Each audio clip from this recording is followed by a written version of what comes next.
Anime fans அனைவருக்கும் வணக்கம். So இன்னைக்கு நம்ம the Doom of Fallen Gods season 2 episode 9 தான் பார்க்க போகிறோம். போன எபிசோடில் நம்ம ஹீரோ என்ன பண்ணியிருப்பான், லைப்ரரிக்கு போகிறேன்னு சொல்லிட்டு ஒரு மிகப்பெரிய பிரச்சனையை பண்ணிட்டு வந்திருப்பான். இப்போது இந்த எபிசோடில் எல்லாருமே எதை பற்றி பேசிகிட்டு இருக்காங்க பார்த்தீங்கன்னா, அந்த கேர்ள்ஸ் ஹாஸ்டலுக்குள்ளே ஒருத்தன் வந்துட்டு போனால அவனை பிடிச்சாங்களா இல்லையா, அதுதான் ஒரு மேஜர் டாப்பிக்காக போய்கிட்டு இருக்கு.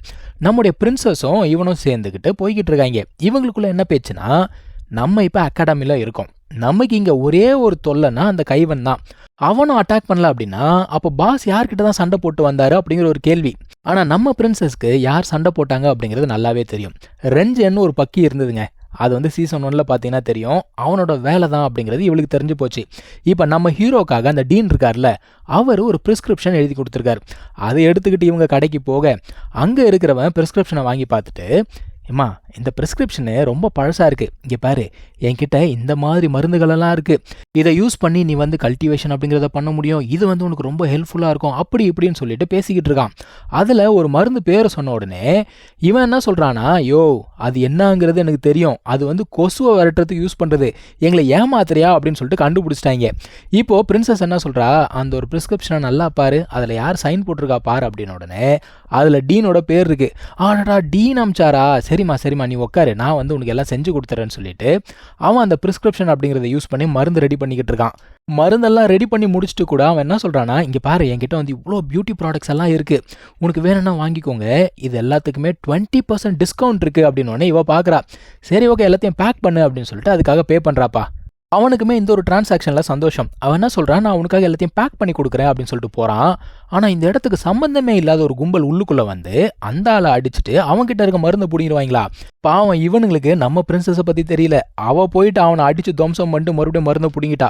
அவன் என்ன சொல்கிறா, எனக்கு பிடிக்காத விஷயம் என்ன தெரியுமா, தான் கிட்ட பவர் இருக்குது அப்படிங்கிறதுக்காக வீக்கானவங்க கிட்டலாம் அந்த பவரை காட்டுறான்ல, அது எனக்கு சுத்தமாக பிடிக்கவே பிடிக்காது. அதுவும் என்னோட பொருளையே என்கிட்ட இருந்து எடுக்கணும்னு பார்க்குற இல்லையா, அது எனக்கு இன்னும் சுத்தமாக பிடிக்காது. இதெல்லாம் பத்தாததுக்கு அவன் கையில் ஃபேன் வேறு வச்சிருக்கான்ல, அதான் சொல்கிறா, இந்த மாதிரி கையில் ஃபேன் வச்சிருக்கீங்கள பார்த்தாலே எனக்கு பயங்கர கோவம் வரும் அப்படிங்கிறா. ஏன்னா இந்த ரெஞ்சன்னு சொல்லிட்டு ஒரு கேரக்டர் சொன்னால, அது வந்து கையில் ஃபேன் வச்சு தான் சுற்றிக்கிட்டு இருக்கோம். அவன் மேலே இருக்க வெறுப்பை இங்கே காட்டுறா. அவன் என்ன சொல்கிறான், இந்த ரிகவரி பில் இருக்கு இல்லையா, அது வந்து ரொம்ப ஒரு விலை உயர்ந்த ஒரு பில், எனக்கு அது கண்டிப்பாக தேவை அப்படிங்கிறான். ஸோ இவங்களுக்குள்ள சண்டை அப்படிங்கிறது ஆரம்பிக்குது. நம்ம பிரின்சஸ் வந்தவங்க எல்லாரையுமே நல்லா விருந்து வைக்கிற மாதிரி அடிச்சு துவம்சம் பண்ணிக்கிட்டு இருக்கா. சரியான அடிங்க, அடிக்கிற அடியில் அங்கே இருக்க கடையும் சேர்ந்து சேதாரமாகுது. இருந்தாலுமே இவங்கெல்லாம் முடிச்சு விட்டாச்சு, அடுத்து மெயின் பிக்சருக்கு போகணும் இல்லையா.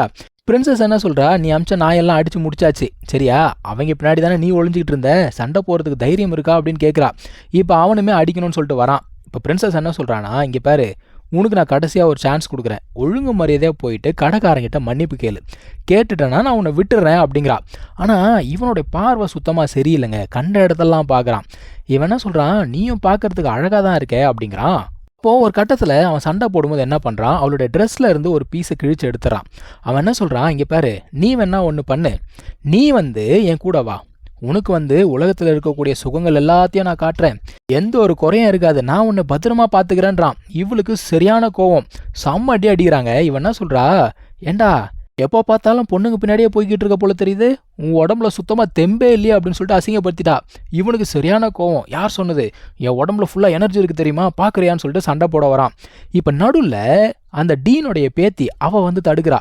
அதான் அந்த பிரின்சஸ் கேட்குறா, நீ எதுக்காக தடுக்கிற அப்படின்னு கேட்கும்போது, அவனை நல்லா பாரு, அவனோட பெல்ட்டில் என்ன இருக்குன்னு பாரு, அவன் ஆக்சுவலாக வந்து இன்னொரு அகாடமிலேருந்து வந்திருக்கான். அது மட்டும் இல்லாமல் அவன் ஒரு நோபல் ஃபேமிலியை சேர்ந்தவனா. இதெல்லாம் பத்தாததுக்கு இவனோட பிரதர் ஒருத்தன் இருக்கானா, அவன் எந்த அளவுக்கு ஸ்ட்ராங் அப்படின்னு சொல்லணும்னா, நம்ம டீன் இருக்கார்ல அவரே அவனை பார்த்தா மரியாதை கொடுப்பாரான், அந்த அளவுக்கு ஸ்ட்ராங்கா. ஸோ தேவையில்லாமல் நம்ம எதுக்கு பிரச்சனையை வளர்க்கணும் அப்படிங்கிற மாதிரி இந்த பொண்ணு சொல்கிறா. ஸோ பிரின்சஸ் என்ன சொல்கிறா, சரி உனக்காக நான் இவனை மன்னிச்சு விடுறேன், ஆனால் இவன் வந்து ஷாப் கீப்பர்கிட்ட மன்னிப்பு கேட்கணும். யாரெல்லாம் வந்து வீக்கான பீப்புளை ரொம்ப மட்டம் தட்டுறாங்களோ அவங்கள சத்தியமாக எனக்கு பிடிக்கவே பிடிக்காது, மன்னிப்பு கேட்கணும் அப்படின்னு சொல்கிறா. ஆனால் அவன் அதெல்லாம் கேட்பானா, வாய்ப்பே கிடையாது. பேசிக்கிட்டே இருக்கும்போது அவன் வந்து அட்டாக் பண்ண ரெடி ஆகுறான். அதான் பிரின்சஸ் சொல்கிறா, இங்கே பாரு நீ தான் இதை ஆரம்பித்த, நான் கிடையாது, ஸோ இதுக்கு நான் பொறுப்பு கிடையாதுன்னு சொல்லிட்டு இவளுமே எதிர்த்து அடிக்க ஆரம்பிக்கிறா. சும்மா சொல்லக்கூடாதுங்க, பிரின்சஸ் சரியாக சண்டை போடுறா. ஆக்சுவலாக ஆப்பனண்ட்டால் சுத்தமாக தாக்கு பிடிக்கவே முடியல. இன்னொரு விஷயம், இவனுக்கு வந்து நிறைய ஈவில் டெக்னிக்ஸ் எல்லாம் தெரியும். ஆனால் இந்த இடத்துல அந்த டீனுடைய கிராண்ட் டாட்டர் இருக்கிறதுனால இவன் அதை பயன்படுத்தலை. இவன் என்ன பண்ணுறான்னா, பாய்சன் பாம்னு சொல்லிட்டு ஒரு டெக்னிக் யூஸ் பண்ணுறான். இந்த டெக்னிக் வந்து டிஸ்ட்ரக்ஷன் செக்டார்னு சொல்லுவாங்க, அது ஒரு ஈவில் செக்டார். அங்கேருந்து வந்த ஒரு டெக்னிக்கு. ஸோ இதை யூஸ் பண்ணி அவளை பாய்சன் பண்ணுறான். அவள் ஓங்கி மிதிக்கிறா பாருங்க, ஒரு மிதி மர்ம தேசத்தில் எகிரி போய் விழுந்துடுறான். இப்போ அவன் எந்திரிச்சு கத்துறான், நான் வந்து இந்த மாதிரி ஒரு ராயல் ஃபேமிலியை சேர்ந்தவன், இப்படி தான் நீங்கள் நடத்துவீங்களா அப்படின்ன உடனே டீனோடைய பேத்தி பேச ஆரம்பிக்கிறா. அவன் என்ன சொல்கிறா, ஏண்டா உன் ஃபேமிலிக்கு நீ இந்த மாதிரி ஒரு பொண்ணுக்கிட்ட வம்பு பண்ணுன்னு தெரிஞ்சதுன்னா உன்னை சும்மா விடுவாங்களா, வாயை மூட்டு போடா அப்படின்னு சொல்லிட்டு அவனை அமுச்சு விட்டுறாங்க. இப்போது நம்ம பிரின்சஸ் கேட்குறா, உனக்கு ஏதாவது பிரச்சனை வருமா, என்ன வேணால் கூப்பிட்டு போய் ஏதாவது விசாரணை நடத்தணுமா அப்படின்னு சொல்லும்பொழுது அதெல்லாம் ஒன்றும் தேவை கிடையாது, அவனுக்கு அது தேவை தான், அடுத்த முறை இன்னும் நல்லா ஓங்கி மெதி அப்படிங்கிறா. ஆக்சுவலாக நம்ம பிரின்சஸ்க்கு அந்த பாய்சன் அஃபெக்ட் ஆகிடுச்சு, அது அவளுக்கு நல்லாவே தெரியுது. அவன் அந்த மருந்தை கொண்டு போய் நம்ம ஹீரோ கிட்ட கொடுத்துட்டா. அதை யூஸ் பண்ணி அவன் வந்து ரெக்கவர் ஆகிட்டு இருக்காங்க. 2 நாள் அப்படிங்கிறது ஆயிருக்கு. இவன் வந்து பார்த்தீங்கன்னா ரெக்கவர் ஆகிட்டான். நம்ம ஹீரோ சண்டையில் அந்த ரிவர்சல் டெக்னிக் பயன்படுத்தினா இல்லையா, அந்த ரிவர்சல் டெக்னிக் அப்படிங்கிறத யூஸ் பண்ணி இம்மார்டல் ரெல்ம் அப்படின்னு சொல்லுவாங்க, அந்த ஸ்டேஜுக்கு ரீச் ஆக முடியும். ஆக்சுவலாக இவன் ப்ராக்டிஸ் பண்ணிட்டு இருக்க அந்த ஈஸ்டர்ன் மார்ஷல் ஆர்ட்ஸ் அதை வந்து ஹை லெவலில் இவன் ப்ராக்டிஸ் பண்ணிட்டான் அப்படின்னா, இந்த மற்ற மார்ஷல் ஆர்டிஸ்ட்லாம் இருக்காங்க இல்லையா, இந்த டிராகன் வாரியர்ஸ், விச்சஸ், இவங்க எல்லாருக்கும் மேலே இவன் இருப்பான். ஸோ அந்த அளவுக்கு ஸ்ட்ராங்கான ஒரு மெத்தட் அது. இருந்தாலுமே இவன் யூஸ் பண்ணுற அந்த ஒரு ரிவர்சல் டெக்னிக் அப்படிங்கிறத இவன் முழுசாக இன்னும் கற்றுக்கல. அந்த சண்டையில் கூட அந்த டெக்னிக்கை பயன்படுத்தும் பொழுது இவனால் பார்த்தீங்கன்னா எதிரியை ஒரே அட்டாக்ல வீழ்த்த முடியல. ஆனால் அந்த சீனியரு, அந்த மனுஷன் வந்தான், ஒரே அட்டாக்ல முடிச்சு விட்டான். ஸோ சீக்கிரமாக ஸ்ட்ராங் ஆகணும் அப்படின்னு யோசிச்சுக்கிட்டு இருக்கான். அவன் கையில் இருக்கக்கூடிய அந்த ஜேட் ஸ்டாஃப் அது வந்து ரியாக்ட் ஆகுது. திடீர்னு பார்த்தா வேற ஏதோ ஒரு இடத்துல இருக்கான். ஆஹா, எங்கடா வந்திருக்கேன் அப்படின்னு சொல்லிட்டு யோசிக்கிறான். ஏன்னா இதுக்கு முன்னாடி அந்த ஒரு ஃபாரஸ்ட்குள்ளே இதே மாதிரி ஒரு இடத்துக்குள்ளே வந்திருப்பான் இல்லையா, அங்கே ஒரு காடும் டெவிலும் பயங்கரமாக சண்டை போட்டுட்ருக்காங்க. ஆக்சுவலாக இது உண்மையான காட் அண்ட் டெவில் கிடையாது, இது வந்து அது ரெண்டோடைய கான்ஷியஸ்னஸ் மட்டும்தான். உண்மையான பாடியெல்லாம் 10,000 வருஷத்துக்கு முன்னாடி செத்து போச்சு. இன்னும் 10,000 வருஷமாக இது ரெண்டுமே சண்டை போட்டுக்கிட்டு இருக்கு. யார் போய் சொல்கிறது நீங்கள் செத்து போய் 10,000 வருஷம் ஆச்சுன்னு. அதில் அந்த ஒரு காடுக்கு பார்த்தீங்கன்னா ஒரு கை இல்லை. அப்போ அந்த வெட்டப்பட்ட கையில் இருக்கக்கூடிய ஜேட் ஸ்டாஃப் தான் நம்ம ஹீரோ கிட்ட இருக்குது. அவன் கையில் இருக்கக்கூடிய அந்த ஸ்டாஃப் இருக்கு பாருங்க, அது வந்து வெளியில் வருது. இந்த 2 காடுமே வேற லெவலில் சண்டை போடுறாங்க. எப்படி பார்க்கறதுக்கு இந்த ஸ்மாக் டவுன் மேட்ச் இருக்கும்ல அந்த மாதிரி இருக்குங்க, சரியான சண்டை.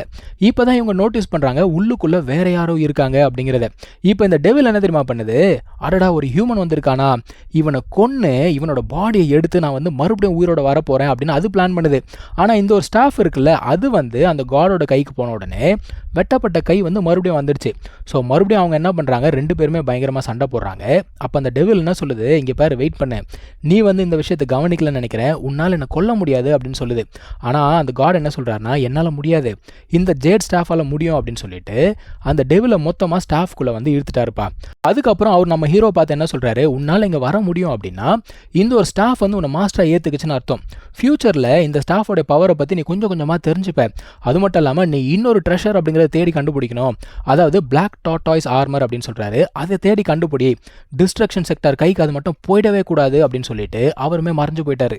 இப்போது நம்ம மர்சனரி ஓடி வரான். என்னடா அப்படின்னா, பாஸ் காப்பாற்றுங்க அப்படிங்கிறான். டே என்ன ஆச்சு அப்படின்னு கேட்டால், இந்த மாதிரி பிரின்சஸ் வந்து பாய்சனால் அஃபெக்ட் ஆயிருக்கா அப்படிங்கிறான். எப்படி நடந்துச்சு அப்படின்னு கேட்கும்போது 2 நாளுக்கு முன்னாடி மெடிசன் வாங்க போனாங்கல்ல, அப்போ நடந்த சண்டையில் அவன் வந்து பாய்சன் பண்ணிட்டான். ஸோ அப்போவே அவள் வந்து அஃபெக்ட் ஆகிட்டா அப்படிங்கிறான். சரிடா இதை ஏன் எனக்கு முன்னாடியே சொல்லலை அப்படிங்கிறப்போ பிரின்சஸ் தான் வந்து சொல்ல வேண்டாம் அப்படின்னு சொல்லிட்டாலாம். ஏன்னா வெளியில் தெரிஞ்சால் மான மரியாதையே போயிடுமா. அதான் இவன் சொல்கிறான், அடா பாவி, மானவ மரியாதையை விட உயிர் ரொம்ப முக்கியம்டா அப்படின்னு சொல்லிட்டு வேகமாக ஓடுறான் அவளை காப்பாற்றுறதுக்காக. அந்த பொண்ணுமே பாய்சனை கண்ட்ரோல் பண்ணணும்னு பார்க்குறா. பட் ஆனால் அவளால் கண்ட்ரோல் பண்ண முடியல. என்ன நடந்துச்சு அப்படிங்கிறத அடுத்த எபிசோடில் பார்க்கலாம். தேங்க்யூ ஸோ மச் ஃபார் வாட்சிங். Take care. பை.